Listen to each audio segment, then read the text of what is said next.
ఇది గోంగూర mutton pulao. Stove ఆపిన తర్వాత ఒకసారి కొంచెం పైన నెయ్యి వేస్తే కొంచెం ఆ వేడి మీద కూడా.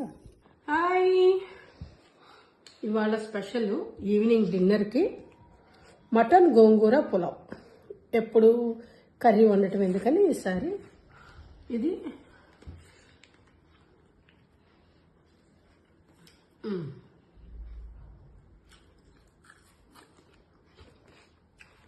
బాగుంది. గోంగూరతో కలిపి వండాను కదా, బాగుంది. ఈ రెసిపీ మంజరి మసాలాలో ఉంది, చాలా ఈజీగా చేసుకోవచ్చు. మటన్ మంచిది దొరికితే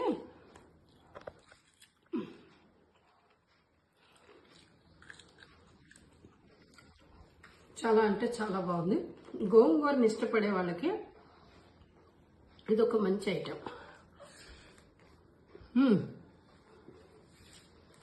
ఓకే, బాయ్.